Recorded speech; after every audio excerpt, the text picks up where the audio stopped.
오늘도 살아계신 우리 하나님의 말씀에 은혜 받기를 사모합니다. 말씀의 제목 따라하겠습니다. 교회를 위해 기도하시는 예수님. 시작. 교회를 위해 기도하시는 예수님. 제가 목회자다 보니까 이제 여러 목회자들과 만나서 담소를 나누는 시간들이 간혹 있습니다. 예전에 한 번은 선후배 목회자들끼리 한 지역에서 목회하는 목회자들끼리 담소를 나누게 되었는데, 그 가운데 가장 최근에 부임한 가장 후배되는 젊은 목사가 이제 그 교회에 부임해서 어떻게 잘 지내는지 이제 안부를 묻는 과정 가운데 그 목사가 이렇게 이야기를 하는 거예요. 우리 교인들은 우리 교회가 성장하는 거에 관심이 없어요. 그냥 우리끼리 잘 지내는 것만 좋아하지 새 가족이 오는 것도 반가워하지를 않아요. 굳이 힘들게 전도하려고 하지도 않아요 하면서 불평 섞인 이야기를 하는 거예요. 제가 그 강원도에서 22년을 목했기 때문에 알지요. 이해합니다. 춘천, 원주, 강릉 정도 아니면 그 넓은 땅의 대부분의 마을들이 농어촌 마을입니다. 그러니까 인구도 많지 않고 또 그 시골 교회들은 성도님들이 대부분 연세가 높으신 어르신 성도님들이 주로 계시기 때문에 이분들은 아무래도 시간이 지나면서 세상을 떠나기도 하시고 또 아들, 딸 가정으로 이렇게 가기도 하시고 또 몸이 불편하시니 이제 요양병원으로 들어가기도 하시고, 그러니까 점점 교인이 줄어들죠. 거기다가 아이들이 태어나 올라오는 것도 아니고 몇 안 되는 젊은 학생들은 또 대학을 간다고 고등학교만 졸업하면 도시로 다 나가버리고, 젊은 목사가 농촌교회 시골교회 부임해서 의욕적으로 뭔가를 해보려고 하지만 본인의 의욕만큼 교인들이 따라오지도 않고 또 잘 교회가 성장하지 않는 것을 힘들어하는 거, 그 충분히 이해를 합니다. 그렇지만 바로 그 자리에는 바로 그런 지역에서 수십 년을 목회한 선배들이 그 자리에 있는데 젊은 목사가 그렇게 불평조의 이야기를 하는 것이 우리가 듣기에 좀 언짢았습니다. 그런데 그 가운데 가장 존경받는 제일 연세가 높으신 선배 목사님이 그 젊은 후배 목사에게 이렇게 이야기를 하시는 거예요. 우리 목회자는 가고 싶다고 아무 교회나 갈 수 없어요. 우리는 교회에서 청빙을 해줘야만 그 교회를 갈 수 있어요. 그러나 성도님들은 다르죠. 성도님들은 마음만 먹으면 어느 교회든지 본인이 등록하고 싶으면 등록해서 그 교인이 될 수가 있죠. 만일 목사님 교회 성도님들이 큰 교회의 교인이 되고 싶다면 당장 다음 주일이라도 될 수 있어요. 그 마을에서 제일 큰 교회로 옮기면 돼요. 그런데 그걸 알면서도 그 작고 어려운 교회를 다니고 있다면 그것은 그 교회를 사랑하고 그 교회를 지키고자 하는 마음이 있기 때문에 그 교회를 다니는 것 아니겠어요? 그렇다면 목사님은 먼저 성도들의 그 마음을 이해하셔야 돼요.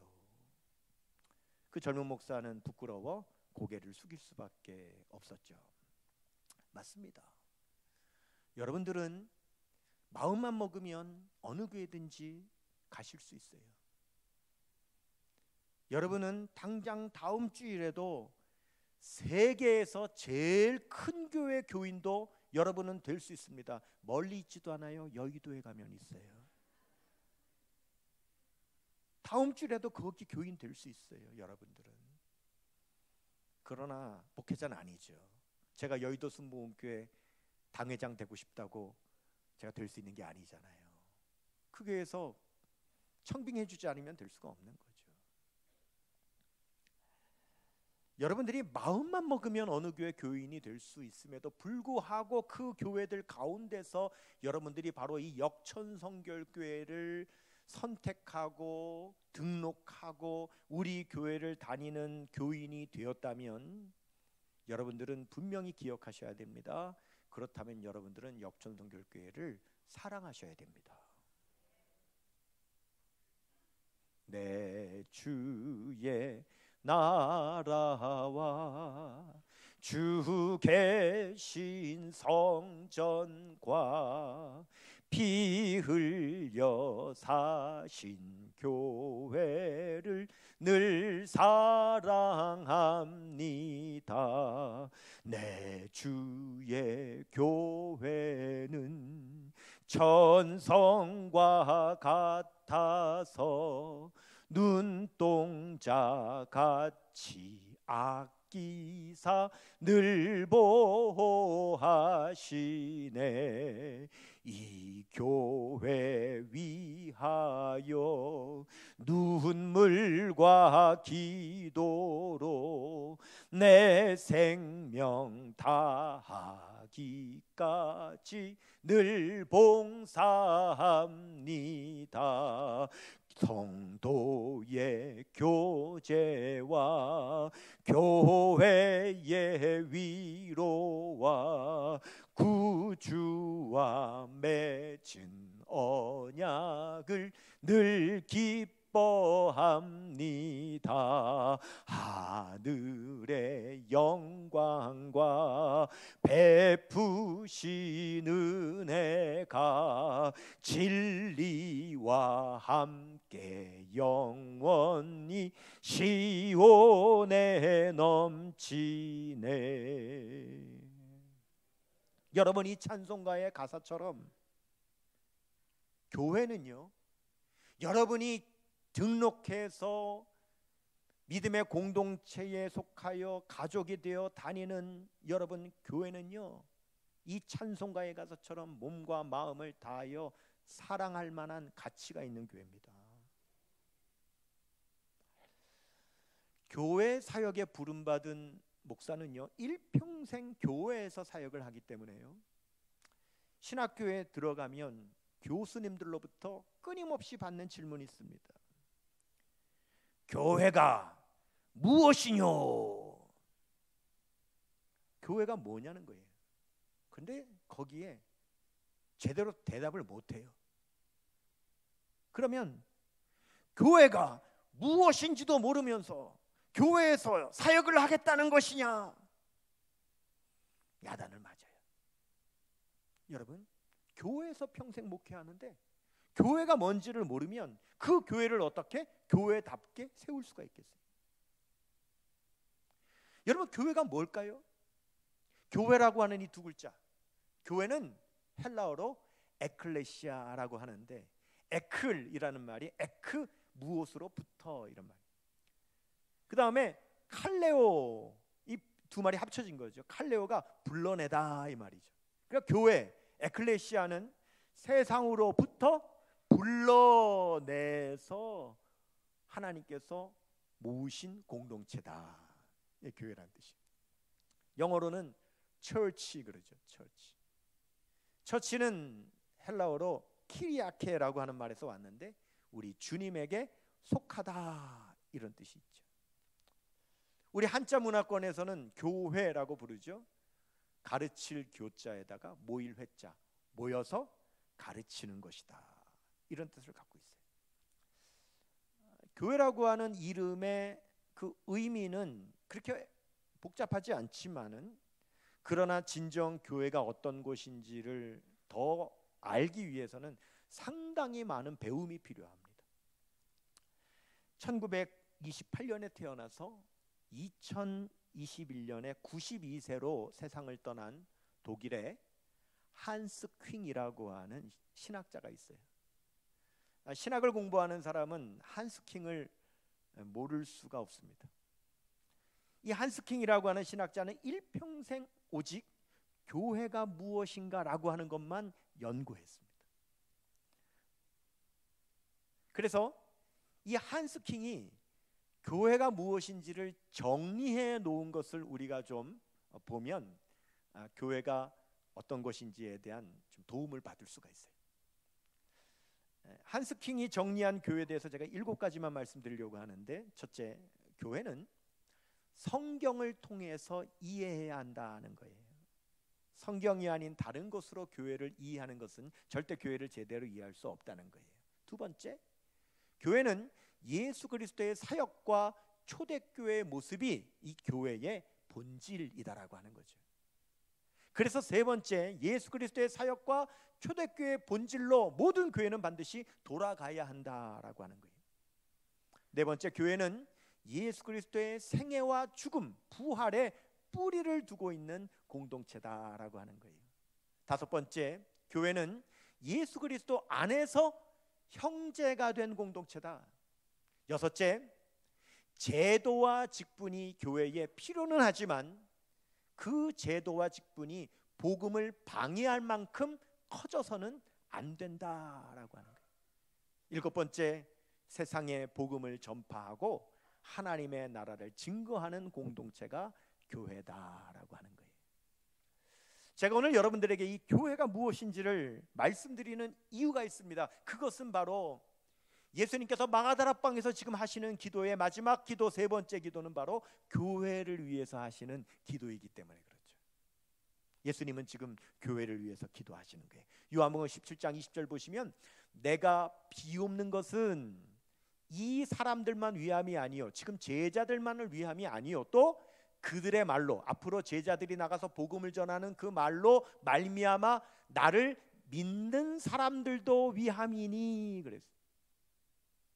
예수님은 지금 미래를 향하여 기도하시는 거예요.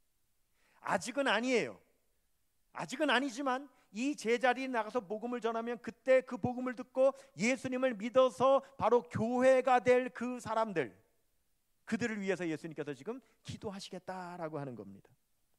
그렇다면 여러분, 이 기도에는요 반드시 저와 여러분 그리고 우리 역천성결교회가 포함되어 있다는 사실을 믿으시기를 바랍니다. 여러분이 이 사실을 믿는다면 놀라울 수밖에 없는 거예요. 보세요.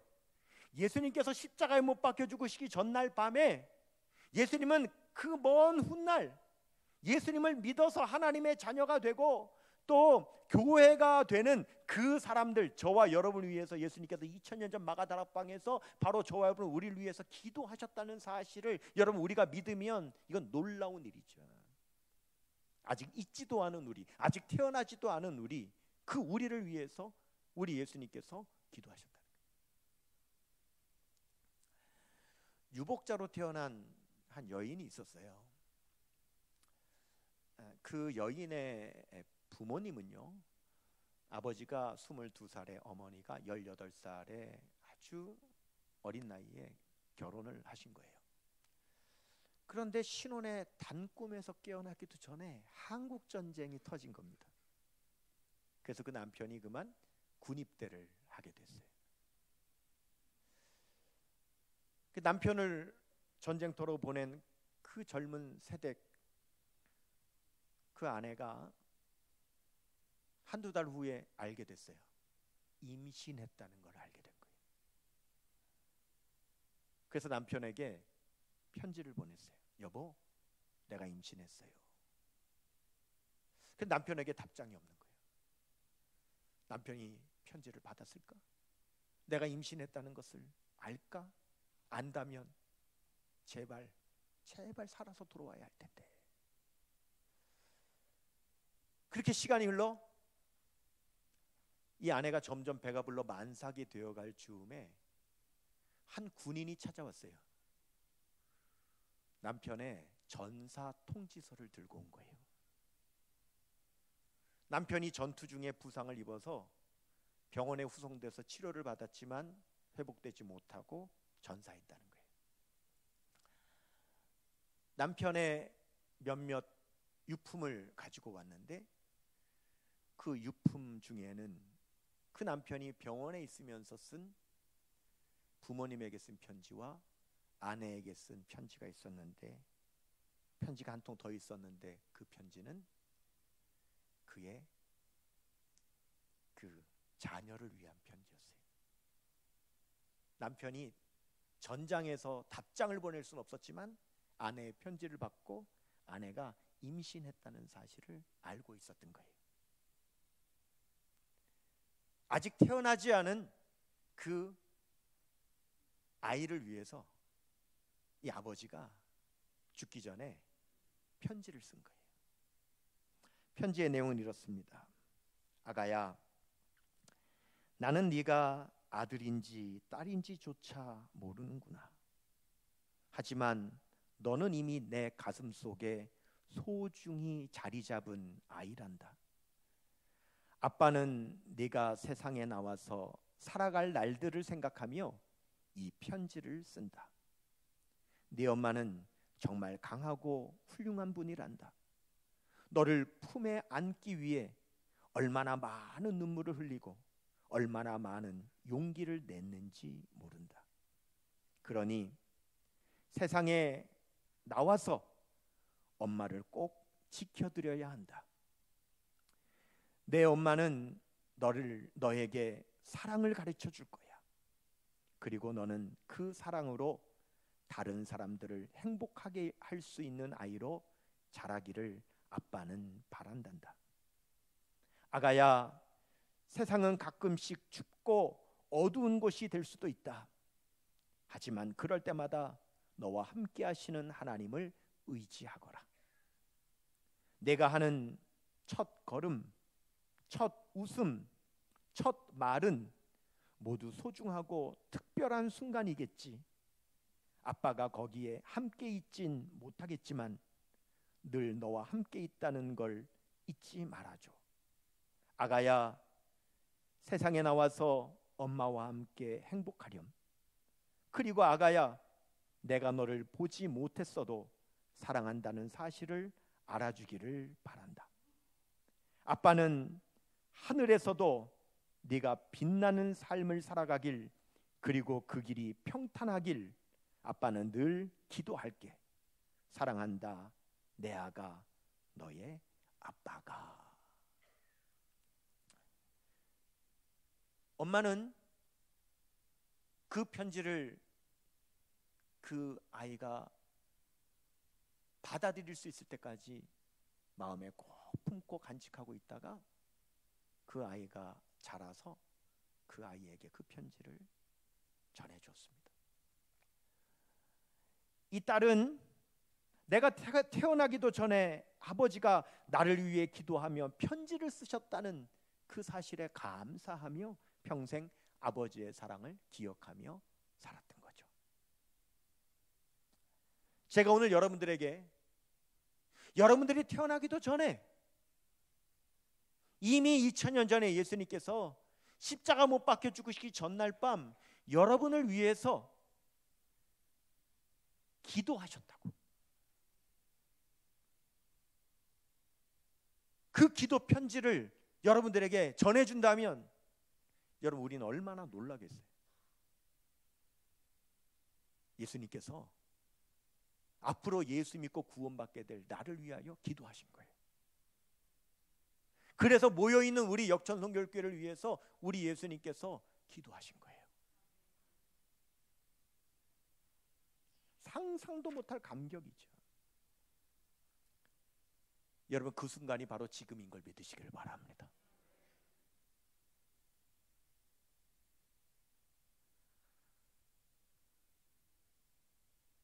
예수님께서 십자가에 못 박혀 죽으시 전날 밤 나를 위해 기도하셨다. 그러면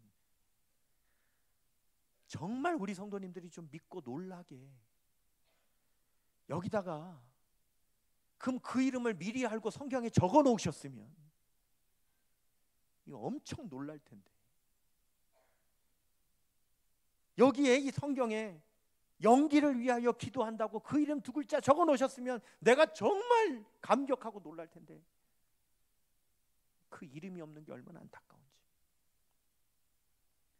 근데 여러분, 만약에 이름이 있다면 어떨 것 같아요?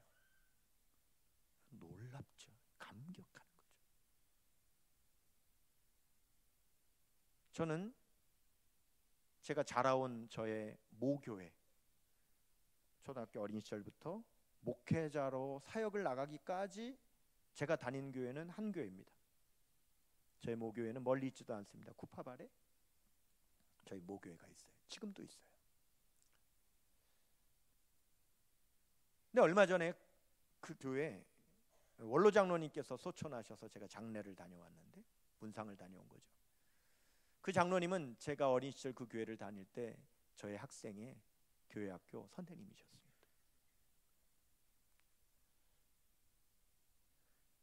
그런데 이 장로님은 젊은 날 유명한 프로 권투 선수셨어요.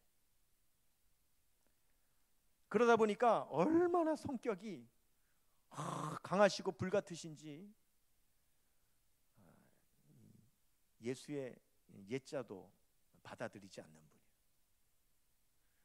먼저 아내가 예수님을 믿게 됐는데 교회가 나가보니까 너무 좋아요. 여보, 당신도 교회 나가자. 당신도 예수 믿자. 그런데 안 나가요. 근데 한 번은 아내가 오더니 그래요. 여보, 오늘 내가 교회 가서 목사님 설교를 듣는데 세상에 성경책에 당신 이름이 있어. 무슨 성경에 내 이름이 있어? 말 같지도 않은 소리. 있다니까. 그분 조남이 박창대거든요. 내 시작은 미약하였으나 내 나중은 심히 창대하리라. 그래서 그 아내가 성경을 펼쳐가지고 딱 집어서 당신 이름 여기 있잖아 보여주는데 이름이 있으니까 꼼짝을 못 하겠더래요. 그래서 바로 그날로 교회 나와서 예수 믿고 교회학교 교사가 되어 저를 가르쳐 주시고 나중에 그 교회 소천하시기까지 원로 장로님으로 계시다가 최근에 소천하셨어요. 그렇게 그 이름 두 글자가 여기 있었다면 얼마나 좋았을까. 오늘 너무 감격할 텐데 예수님께서 십자가에 못 박혀 죽으시기 전에 나를 위해서 기도하셨구나. 예수님께서 내 이름을 불러가며 기도하셨구나. 너무 놀랄 텐데 그 두 글자 이름이 없는 게 얼마나 아쉬운지. 그러나 여러분, 예수님이 나를 위해 기도하셨어요. 여기 그 이름 두 글자가 적혀있지 않아서 그렇지, 우리 역천 성결교회가 적혀있지 않아서 그렇지, 분명히 예수님은 그 십자가 죽으시기 전날 저와 여러분 우리 교회를 위해서 기도하셨어요. 그러면 예수님은 우리 교회를 위해서 무슨 기도를 하셨는가? 첫째, 믿게 해달라고 기도하셨어요. 따라하십시다. 믿게 하옵소서. 믿게 해달라고 기도하셨습니다. 21절 봅니다. 아버지여, 아버지께서 내 안에 내가 아버지 안에 있는 것 같이 그들도 다 하나가 되어 우리 안에 있게 하사 세상으로 아버지께서 나를 보내신 것을 믿게 하옵소서 기도하셨습니다. 제가 6살에 동네 골목 그늘진 곳에 놀고 있는데 여름 성경학교를 가는 한 무리가 확 지나가는데 그 무리를 이끌고 가고 있는 한 아주머니가 저를 보더니 덥석가서 내 손을 딱 잡고 너도 가자. 그리고 교회 끌고 가서 제가 그날 예수 믿었어요. 이미 간증을 했기 때문에 아는 분은 아실 거고요, 모르는 분은 오늘 하시면 되는 거예요. 그런데 그날 제가 어떻게 예수님을 믿게 됐을까요? 예수님께서 2000년 전 십자가에 못 박히시고 죽으시기 전에 제가 그 여름 성경학교 가서 예수 믿게 해달라고 기도하신 거예요. 그럼 여러분은 언제일까요? 여러분이 예수님을 믿게 된 바로 그날, 바로 그 장소를 위해서 예수님이 기도하신 거예요. 네. 그래서 우리가 예수님을 믿은 거예요. 여러분, 요한복음의 비밀을 푸는 열쇠가 뭐죠? 예수님은 다 하신다, 다 하세요. 여러분, 요한복음 16장 30절 보십시오. 여기서 말하는 우리가는 제자들이에요. 제자들이요, 우리가 지금에야 주께서 뭐요? 모든 것을 아시고 또 사람의 물음을 기다리시지 않는 줄을 아나이다. 이로써 하나님께로부터 나오심을 우리가 믿사옵나이다. 여러분, 제자들이 뭘 깨달았어요? 예수님은 모든 것을 다 아신다는 걸 제자들이 깨달았어요. 여러분, 예수님은 모든 것을 아세요. 예수님은 무엇도 아시냐? 그 6살에 예수 믿은 영기가 커서 목사가 돼가지고 오늘 역천성결교회에서 3부 예배를 설교하고 있을 것도 예수님은 아세요. 그렇기 때문에 기도하신 거예요. 오늘 권 목사가 하는 설교를 성도들이 믿게 하여 주시옵소서. 우리 하나님께 기도하신 거예요. 그런데 여러분 가운데 이런 생각을 하실 분이 있을 겁니다. 아니, 예수님께서 나를 믿게 해달라고 기도하셨다는데 그런데 왜 나는 안 믿어지지? 나는 왜 안 믿는 거야? 이렇게 생각하실 분이 있을 거예요. 자, 여기에 대해서 제가 드릴 수 있는 대답은 3가지입니다. 첫 번째, 자, 지금 믿어지지는 않지만, 권 목사가 하는 설교가 믿어지지는 않지만 그래도 예수님이 나를 믿게 해달라고 기도하셨다는 사실을 믿는다면 걱정하지 마세요. 다음 주일에는 믿어져요.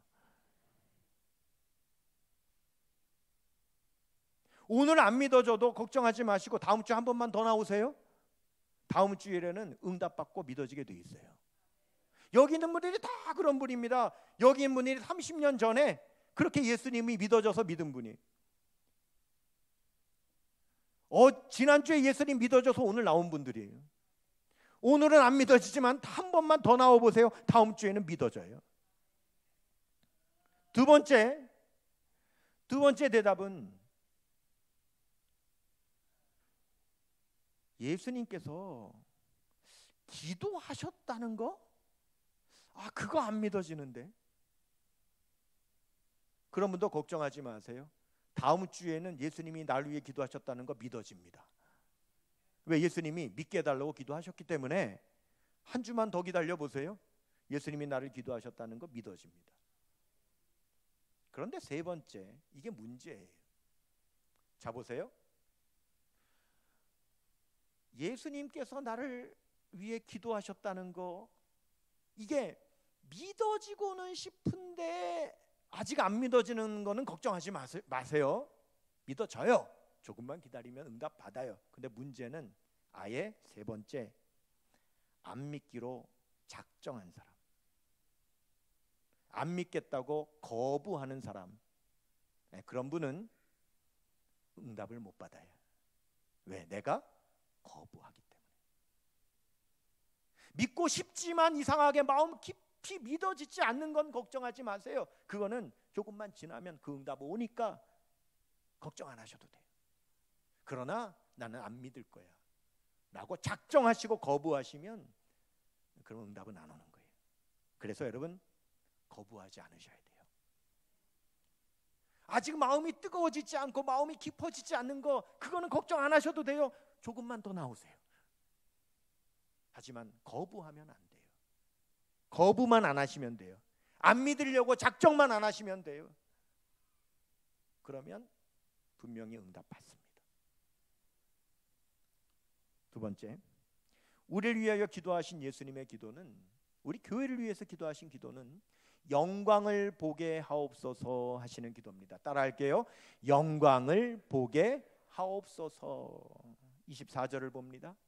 아버지여, 내게 주신 자도 나 있는 곳에 나와 함께 있어 아버지께서 창세전부터 나를 사랑하심으로 내게 주신 나의 영광을 그들로 보게 하시기를 원하옵나이다. 이렇게 기도하셨어요.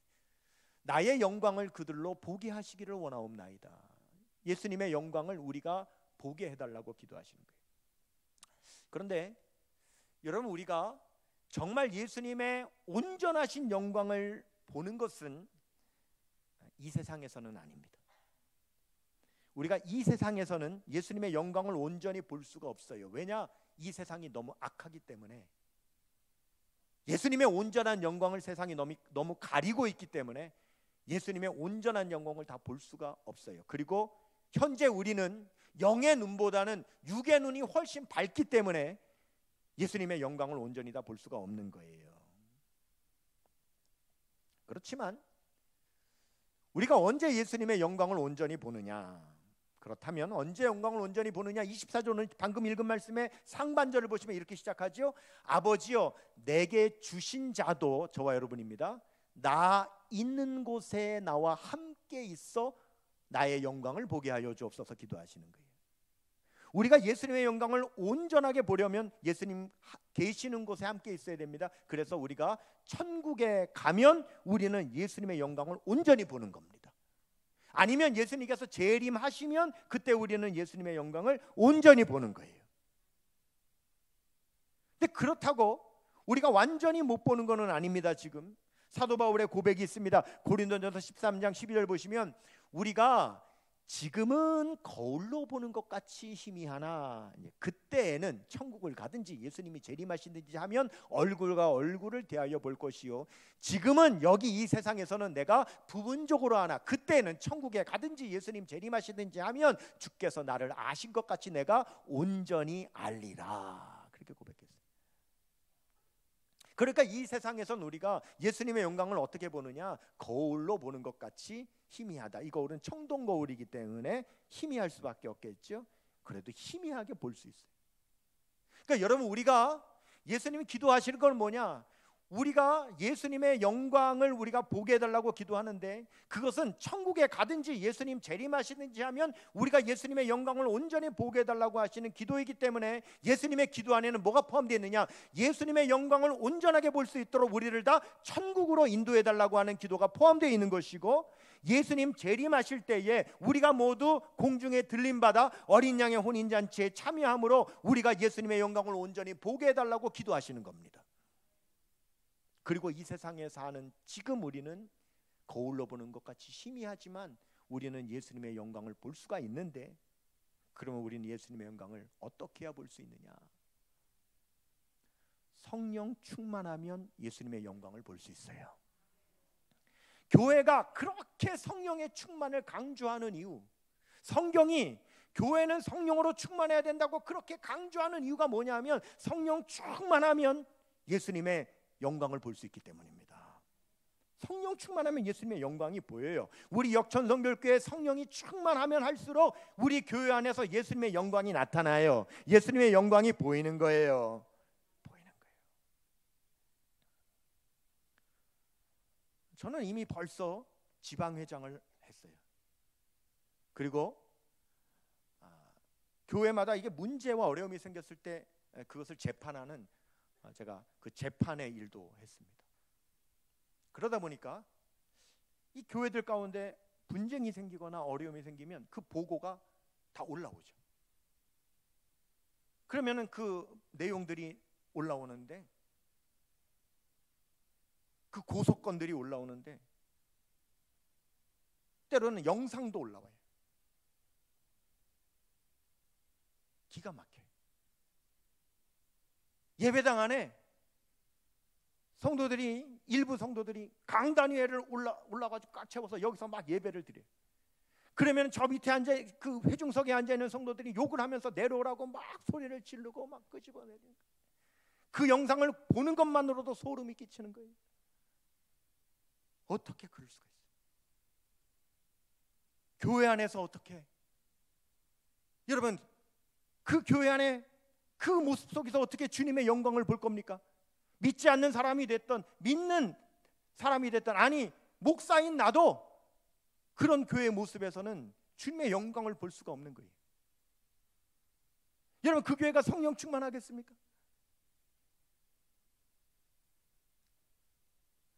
교회가 정말 성령 충만하면 한 분이신 성령으로 충만하면 한 마음, 한 뜻, 한 생각, 한 믿음 갖는 거예요.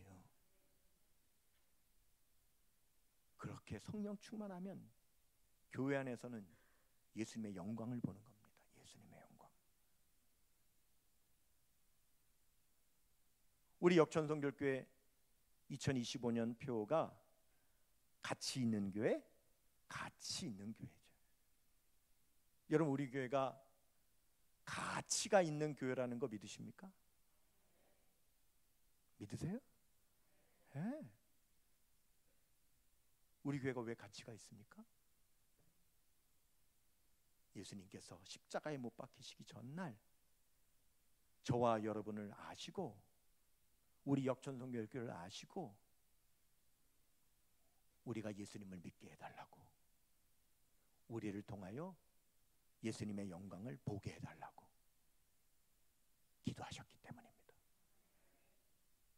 예수님이 기도하신 성도, 예수님이 기도하신 교회이기 때문에 우리 교회가 가치가 있는 교회입니다.